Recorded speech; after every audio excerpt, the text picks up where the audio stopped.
Now, what are contraceptives? This is the syllabus. These are methods used to suppress fertility or prevent pregnancy. Hey, sometimes I read these things, I'm like, "Aye, okay, these are methods that are used to suppress fertility. Why would you suppress fertility in the first place? Or prevent pregnancy. At least that one makes sense. But suppress fertility. And then they sugarcoat it and tell you, as long as you've done away with it in the appropriate ways, your fertility will come back. And they will even lie to you that sometimes when you withdraw the pill, pregnancy comes double fold. Okay, the fertility comes in handy, so you will not have to struggle. After 1 to 2 weeks, boom, you're already pregnant. How many women have taken these contraceptives and it has taken them a whole 3 years trying to find a baby? Nothing is happening. How many? And the only thing that comes out of it is the fibroids, the infertility. And this company will not be there when you're suffering these issues. They'll be dishing something else. They'll be busy marketing vasectomy for the men. Be very cautious, okay? So these are the types of contraceptives, just because I have to go through it, because most of you still think when I talk about contraceptives, I'm just talking about the hormones. No, these are the contraceptives. Number one is the barriers, and this happens to be one of the most safe in terms of the condoms, not the diaphragms, because the diaphragms you still have sex without protection, and that can expose you to the STIs and STDs. So condoms are here, and condoms are the only ones that can actually protect you from the pregnancy and also protect you from or against STIs. But how many men and women will say, for me, condoms, mimi siwezi kula sweet na karatasi. How many women will tell you that, when I have sex without a condom, I feel him, I feel the man. There's a bond, there's a connection. You're bonding with somebody you're dating, and dating is not marriage. Dating is not even a relationship. It's just you having casual sex. So you are bonding with this man without this man cannot retain his semen. He cannot put on a condom. He's going to put you on hormonal contraceptives, and you're saying, I am bonding. Sometimes, ladies, you do too much. So condoms are here. We have the diaphragm. The diaphragm is the one that looks like it's just actually capped on your cervix so that the sperm does not get into the uterus and up into the fallopian tube for fertilization. But these ones are not safe. The cervical cap and the diaphragm are not safe. At least for the condom, wear a condom. Men, please condomize. Condomize. And number two, so number one is the barriers. Number two is the hormonal methods. There's a confusion here. When I talk about hormonal methods, most ladies think it's just the pills, the implants, and all that. There is an IUD that is hormonal. Now, most ladies are on IUD. They don't know if it is copper or if it's the hormonal one. They don't even know. And then you stay with this thing for 10 years and then it disappears. You go for a scan, there's nothing being seen. You'll start getting worried. Oh, ilikuwa huku sijui imeenda wapi. The scans are not showing anything. So, of course, the hormones, we have the birth control pills. These are the ones that are taken daily. And their mode of action is to prevent you from ovulating. They just suppress ovulation. And they also thicken the mucus around the cervix so that the sperm you will struggle to get in. Now, for the sperm, it's a fight. It's a whole load of fight to get to the egg. So if you thicken the cervical mucus, you actually make it difficult for the sperm to go up. Number two, we have the patches and the vaginal rings. Now, these patches are the ones that you put on the skin or under the arm, just a patch, and then you remove it. After a week or so, you replace it. Those are estrogens. Stay away from those things. Stay away from the vaginal rings. Another one is, of course, the injectables. These are part of the hormonal methods. The injectables. Depo-Provera is part of this. And then the last one is the implants. Implants. Jadel is part of this. Now, where is Mirema classified? You people who know Mirema and all that, where is it classified? And I've heard stories about that product. I don't know if it's true. I can't mention it here because they might come for me, but I have heard stories about that product. Now, the number three, so barriers, and then hormonal problems, or method, sorry. And then now number three is IUDs, the intrauterine devices. And under this, we have the copper IUD, which basically releases the copper that actually destroys the sperm. This one can bring you the contraction of the uterus all the time. It can bring you problems with the infections and all that. And also copper on long-term use is actually toxic to your system, okay? And then we have now, but this one is that if you are trying to look at the safety, a bit safe, this one, as compared to the hormonal ones, right? Because of the infection and the crampings all the time, but it's a bit safer. Okay, and then we have now the hormonal IUD. This is where you don't know. We have the copper and we have the hormonal. Before that guy does that insertion on you, ask them, are you giving me a copper IUD or this is a hormonal IUD? So be sure of what you're taking in. Okay. And number 4, emergency contraception. Of course, this is where the P2s come in. Our groundnuts are coming in here. Now, number 5, we have the permanent methods. These ones, okay, nowadays they say it's temporary and all that because they just tie your tubes. This is where the tubal ligations, the vasectomy comes in. Now, ladies, tubal ligation is sterilization. These are methods that are called sterilization. Men, vasectomy is sterilization. You sterilize a man. One day you'll go back to your creator or your maker and you'll be asked, I gave you these talents. What have you done with your talents? And you were there telling the maker, I chopped off my testicles indirectly. I chopped off my tubes because I didn't want to get pregnant. Because I wanted to make my man happy. So I decided to chop off these tubes that you gave me. Listen, never mutilate any organ. And I know there are women here who have already mutilated their organs. Do not chop off, men, do not chop off your testicles just because you want to satisfy your aimless need to ejaculate. Women, do not chop off your tubes just because your man ejaculates aimlessly. This man cannot make you pregnant if he doesn't ejaculate. Please, ejaculation for a man is different from an orgasm. How many times shall we sing this song? They're not the same. And some of you push your gynecologists to do these things. Some of them resist. They tell you, how old are you? I am 35. They tell you, no, I'm not going to do this surgery. But you push them. Because, of course, you have a health insurance because you can afford. Just the same way you're pushing these gynas to do a CS on you. Because you don't want to, you want your organ to remain tight, right? So you want them to do a CS on you to maintain the organ. Now you want them to cut off your tubes because you want to satisfy ejaculation from a man who can actually have sex, have satisfaction without having to ejaculate. Wongo. So tubal ligation is part of this. Vasectomy is part of this. And I told you that the man, the musician, the one that you people trusted with the vasectomy, who was coming out handy to market vasectomy, the agenda of the West, that musician who doesn't have a name, he came in handy and told you 3 years ago that vasectomy is good, I actually am considering it and all that. And then nowadays he's on billboards around Mombasa Road with his wife and a baby. They are carrying a baby marketing diapers. The same man who told you that vasectomy is a problem. No, it's not a problem. It's actually good for you. And he told you I was considering it. He's the same man on billboards carrying a baby marketing diapers.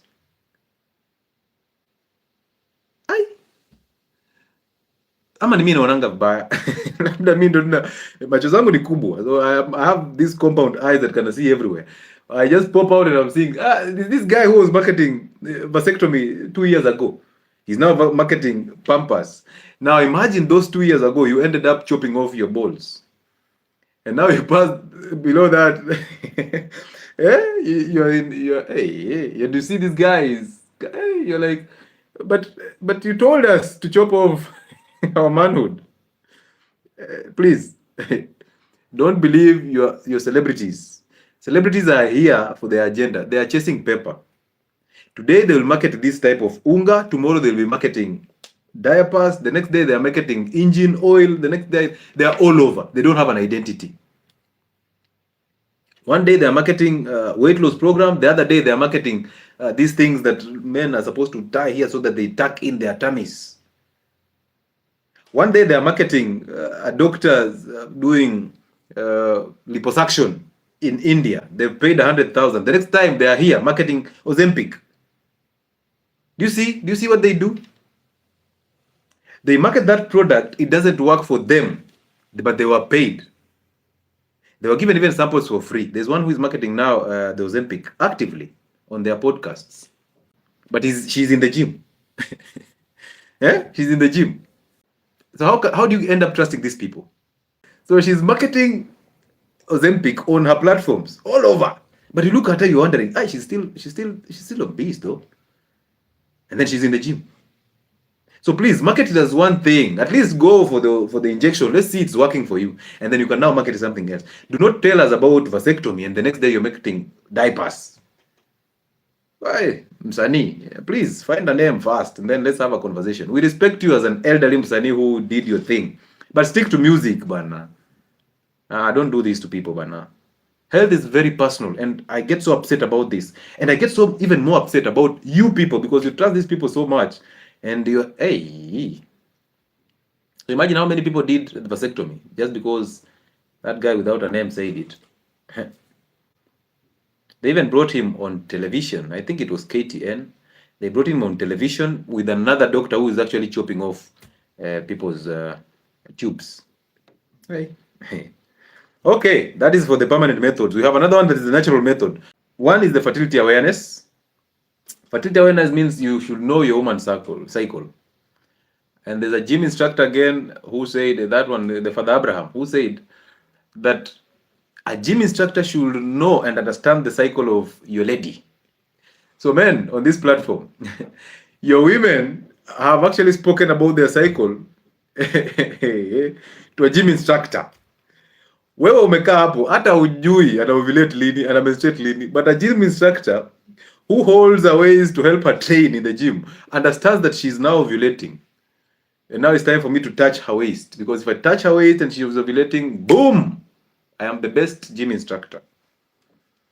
So your women are trusting gym instructors with their cycles, but women are getting crazier. Women are using apps that are designed from the West to actually monitor their cycles. So women don't even understand their cycles.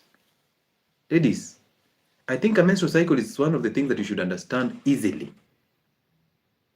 But you're putting your dates in an app to actually predict when you're fertile, when you're the safe window and all that. You will get pregnant. You will get pregnant. So fertility awareness, of course, know the cycle. Number 2, withdrawal method. Scam! Withdrawal method. There are men who have perfected this and is working for them, but sometimes it gets, actually most of the times it's just a scam. Okay, and then the semen retention. Semen retention is actually a good thing, and men should encourage themselves to do this. Okay, and I've talked about semen retention before. And then the last one is the spermicides. Do not use any chemical to prevent yourself from getting pregnant. Do not use spermicides. And these spermicides come in gels, creams, and suppositories. And ladies put them in their vagina so that it can destroy the sperm. Ladies, do not do so much for the man. Don't. Now, let me take you through the syllabus. This is the syllabus. This is Essentials of Medical Pharmacology by K.D. Tripathi. And I want you to listen to this keenly about hormonal contraceptives. This is where we start questioning ourselves. Okay? So this is how they define it, and this is how they talk about it. Number 1, hormonal contraceptives. What are they? They say these are hormonal preparations used for reversible. I'll start it again. These are hormonal preparations used for reversible suppression of fertility. You remember what we said? Reversible suppression of fertility. So we gave 3 reasons why people use these contraceptives. One, of course, let me just take you through back to that. Where is that? Where is it?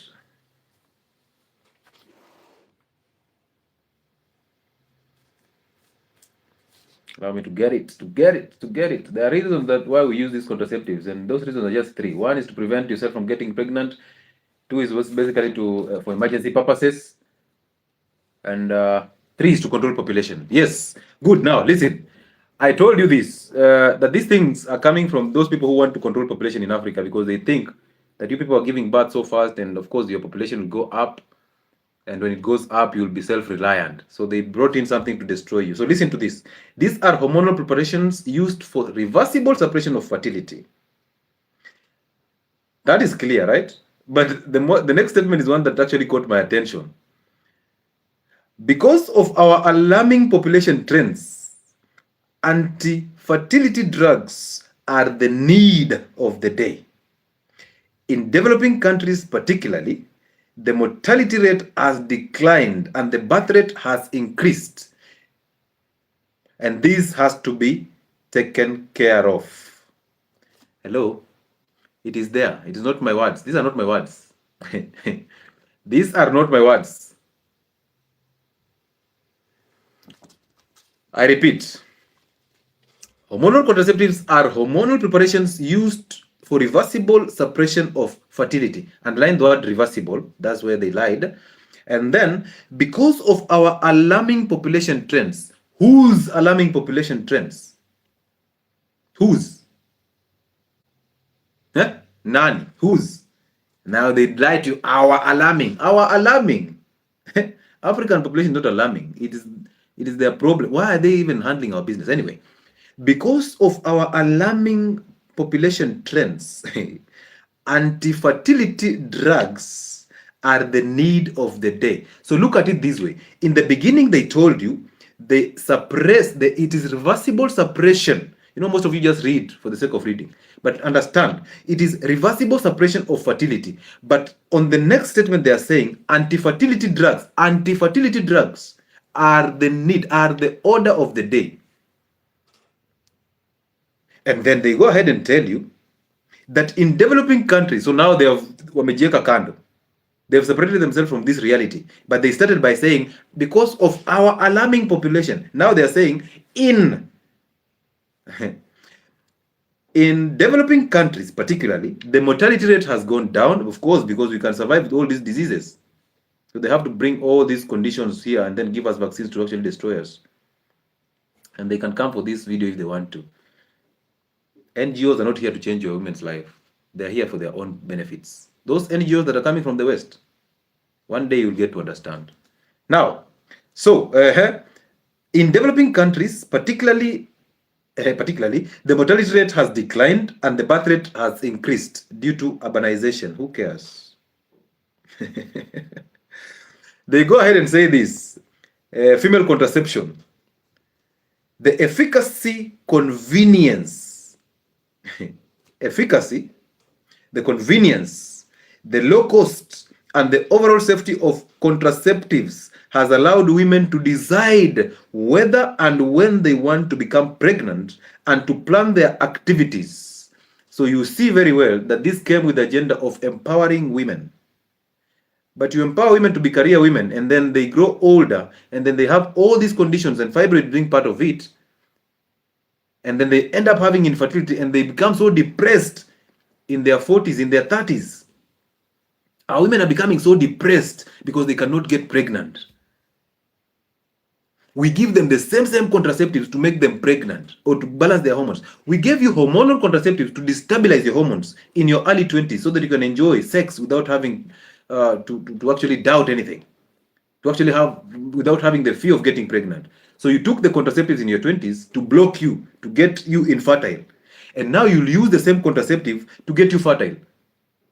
Who is fooling who?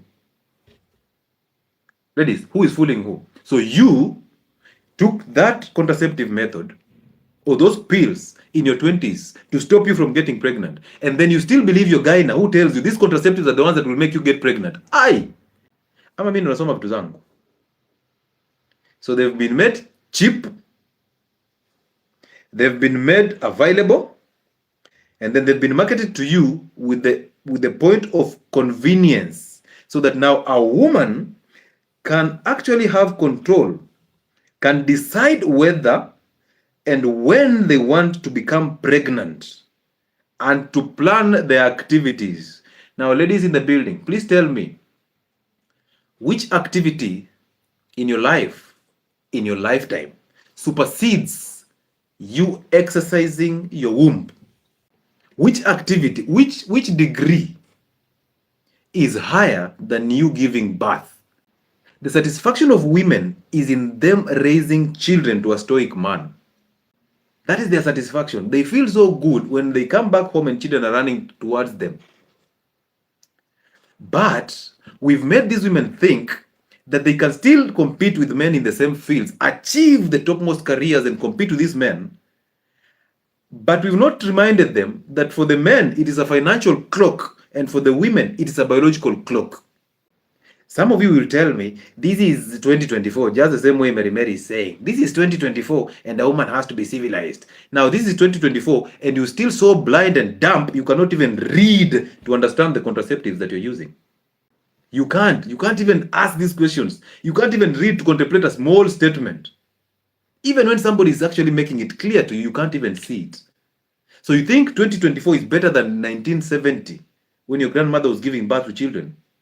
Naturally, never suffered all these conditions. So you think you're so civilized than your grandmother, Mary? Just because of the computers, right? Just because you have access to contraceptives that are going to mess you up. Talk contraceptives to your grandmother and see her reaction on the face. Talk to her about this if you still have her. But your mother messed you up. Your mother lied to you that your success is in a career. I'm not against women who are career women. I have no problem. But trust me, the dawn is coming. It will dawn on you that even with that career, the only question that people will keep asking you is, how is your family? Which family? A woman's pride is in raising the second family. You can compete if you want to, but one day you will try to find the truth and nobody will be telling you the truth. People will be telling you to freeze your eggs. The same people who told you to take the contraceptives will be telling you to freeze your eggs. You'll be moving and hopping from one relationship to another, hoping that maybe is the man who has a low sperm count. Now you hop from this man to another, and the one that you just left has made another woman pregnant. It will start dawning on you. At that moment in time, you'll not tell me that this is 2026, that this is 2029. No, no.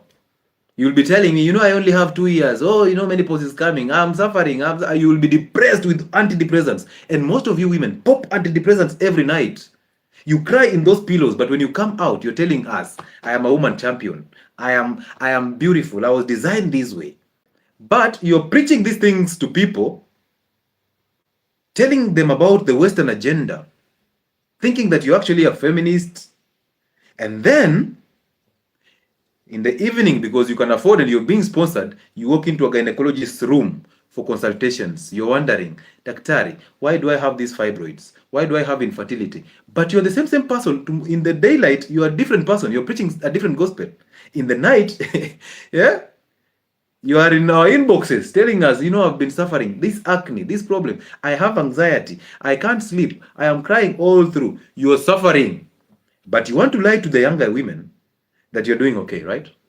One day you'll sit back and you look back at your journey and you will be honest with yourself.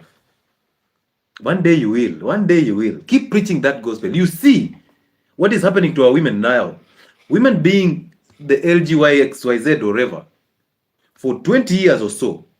When it dawns on them that this is crazy, that's when they start coming back and saying, I am saved. I've known God, hoping that they can get a man in the church. You've seen them. In their early 20s and early 30s, there are so much of activists. Where do they disappear to? Where do they disappear to as they grow older? Now, most of those women who are preaching this gospel to you, that you need the independence, simply ask yourself, why do they have children? Why do they have children? And they're telling you can take a contraceptive that will protect you because, I made my mistakes, but you can learn from my mistakes. Listen, I need to learn from my own mistakes. Let me get pregnant. Women, get pregnant. The earlier, the better. Fibroid is becoming a serious thing in women nowadays. And it's because of you leaving your uterus idle for all the years. And when you're getting older, now you want to get pregnant. Now your gyna will give you hormonal contraceptives to make it even worse because he wants you back. He wants you back so badly.